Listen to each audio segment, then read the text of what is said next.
nós temos o departamento aqui no primeiro andar da rua Galvão Bueno, né, 782, e nesse departamento nós temos aí um médico do trabalho, que está à disposição, inclusive, dos empresários, porque muitos empresários podem realmente não estar tendo a informação de como usar essa tecnologia, essas informações que já existem. Então, nós estamos à disposição, temos um técnico de segurança e saúde do trabalhador, que é o nosso companheiro Adonai, uma pessoa que já há muito tempo tem desenvolvido um trabalho para os metalúrgicos, né?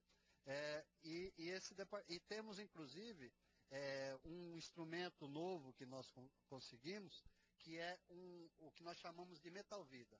É uma unidade móvel que a gente leva para a porta de fábrica, e lá na porta de fábrica você identifica problemas de audição que o trabalhador possa ter, e também através do nosso médico, que vai até a fábrica, ele descobre doenças que possam estar surgindo e orienta o trabalhador e até mesmo os empresários. Então, a maneira de encontrar a gente é tanto aqui como na porta de fábrica, através dos diretores, inclusive, né, que pode estar fazendo essa ligação do departamento com o trabalhador na fábrica.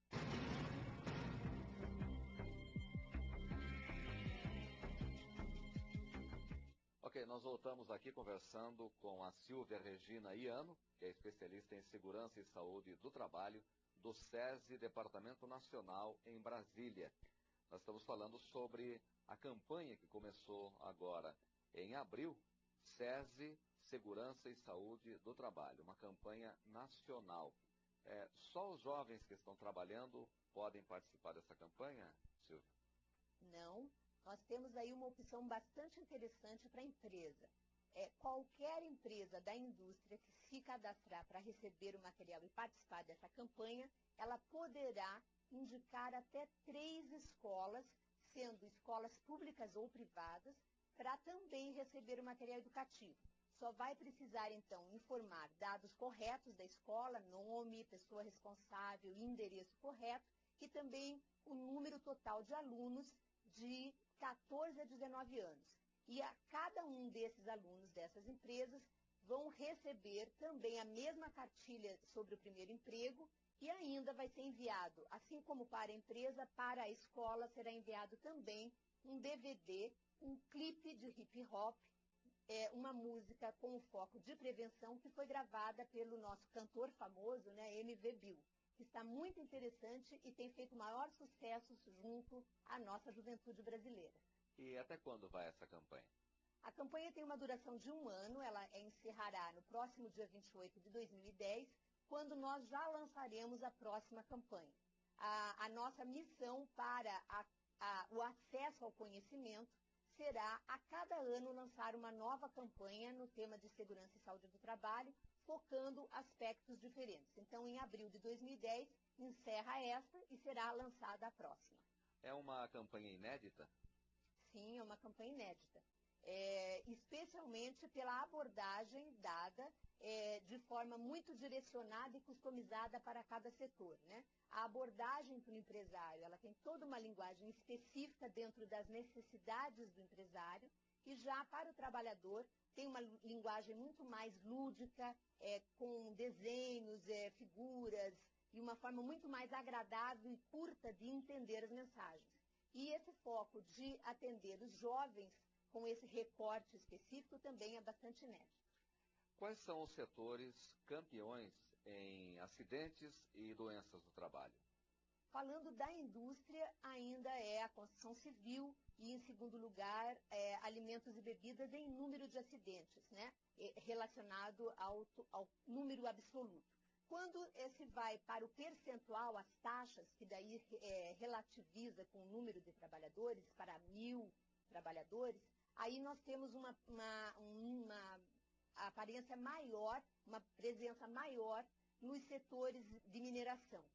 Mas, de uma forma geral, inclusive houve no ano de 2009, né, neste ano, uma priorização de todos os agentes sociais, governo, trabalhadores e empregadores, pelo setor de construção civil e transportes, para desenvolver uma série de ações específicas visando a redução dos acidentes nesses 2 setores. E a campanha do SESI tem uma meta de reduzir em X% os acidentes ao longo de algum tempo? A nossa meta é atingir 5 mil empresas, no mínimo, e 1 milhão de trabalhadores. E meta de redução de acidentes, ela é em torno de 10%. Mas é uma meta muito relativa, né? Porque nós temos influências diversas no número de acidentes. Por exemplo, no número total de 653 mil acidentes que aconteceram no ano de 2007, nós tivemos um aumento de quase 16% em relação a 2006. Mas não quer dizer necessariamente que foi um aumento de acidentes, porque houve uma forma nova de contabilizar esses acidentes e doenças, com uma alteração da legislação do Ministério da Previdência Social, onde passou a entender doença relacionada ao trabalho, desde que aquela doença fosse encontrada naquele setor com maior frequência. Então, isso aumentou um pouco. Por outro lado, nós temos também história, né, já comprovada pelos estudos, que nós temos um subregistro dos acidentes. Então, na verdade, o número que nós temos estatisticamente apresentado pelo Ministério da Previdência Social, que é responsável por contabilizar o número de acidentes, não retrata a realidade do país. Provavelmente seja muito maior do que aquilo que nós temos lá. No Congresso, no 11º Congresso dos Metalúrgicos de São Paulo, um tema que foi muito debatido, relacionado às doenças e aos acidentes do trabalho, estava ligado ao momento em que o trabalhador vai até o INSS, com recomendação inclusive médica, para afastamento, para tratamento, e lá ele encontra a famosa figura do perito, que está lá para atender desde o encravado até problemas mentais e acaba não tendo conhecimento suficiente da doença e não afasta o trabalhador, agravando ainda mais a situação. Em outras situações, quando o perito tem essa competência, os trabalhadores dizem que a dificuldade de afastar é por causa do custo que isso gera à Previdência. Como é que a senhora vê essa situação? Esse é um conflito antigo, né? Ainda o Brasil conta com um número de peritos que não é suficiente para atender todo o número de trabalhadores, né? A questão de treinamento também é um fator importante que você mencionou, né? Muitos, embora já especialistas médicos e peritos, não têm uma ampla e vasta domínio, né? Um vasto domínio de todos os temas, mas realmente esse problema é enfrentado pelos trabalhadores. A gente vê as salas, né, de consultas com perito lotadas, embora hoje o INSS, que faz parte do Ministério da Previdência, deu uma excelente melhora na qualidade do atendimento. Hoje todos os atendimentos podem ser agendados por telefone, eles são já determinados com hora, dia e local, então o trabalhador não precisa ficar naquelas antigas filas quilométricas, ele chega naquele horário e naquele entorno daquela hora ele é atendido, não é pontualmente, mas em torno daquela hora ele é atendido. Agora, realmente essa questão da licença, né, o afastamento do trabalho, isso traz um ônus tanto para a empresa, como para o trabalhador e como para o governo. O trabalhador, ele é coberto no seu salário nos primeiros 15 dias de afastamento pela empresa. Então, esse ônus é todo da empresa. E o ônus não é somente o salário desse trabalhador, mas também a reposição desse trabalhador, né, a substituição desse trabalhador, ou, às vezes, hora extra de um outro trabalhador, a impossibilidade de cumprir os prazos de entrega, e uma série de outros fatores na organização da empresa que são afetados pela ausência daquele trabalhador. Passando de 15 dias da ausência, o ônus do salário vai para a Previdência. E a empresa continua com os seus ônus, né? Toda a imagem da empresa, a reorganização da produção, treinar uma nova pessoa para aquela função, mas o salário em si é pago pela Previdência. E o que se ouve, né, pelos próprios profissionais da Previdência é que esse custo tem sido imenso, de bilhões anualmente, para cobrir os benefícios de acidente típico, doenças ocupacionais e aposentadorias por invalidez em causa de acidentes e doenças. E é exatamente por isso que nós estamos com essa campanha. Uma campanha educativa para ajudar o trabalhador e o empregador a procederem, identificarem situações que podem ser corrigidas e melhoradas para evitar esse ônus social e financeiro para o Brasil. Em campanhas desse tipo, a palavra principal é prevenção, né, Silvia? Exatamente. Na prevenção, quer dizer, o custo é menor e o resultado é extraordinário, porque você está mexendo com cultura, né? Com mudança de procedimento das pessoas, tanto empregador como empregado, né?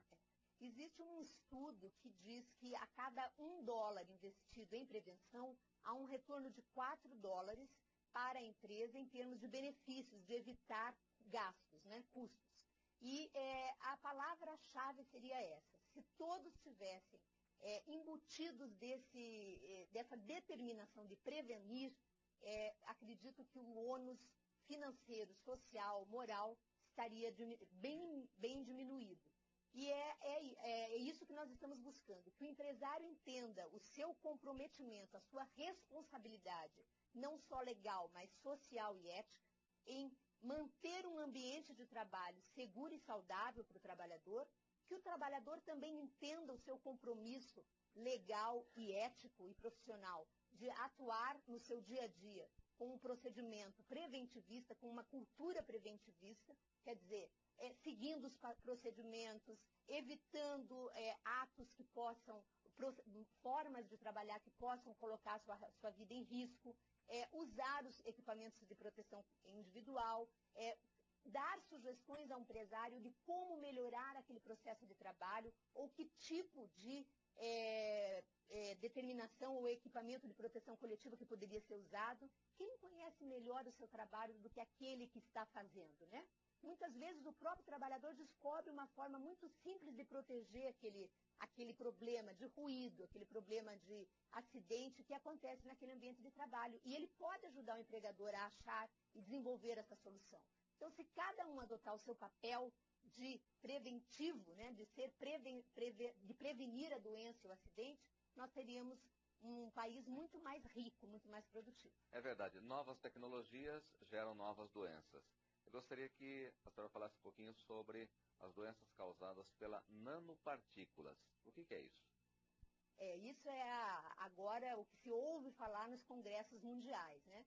A tecnologia está chegando a cada dia desenvolvendo produtos químicos, equipamentos, materiais que são usados nos processos de trabalho com partículas muito, muito, muito pequenas, chamadas nanopartículas.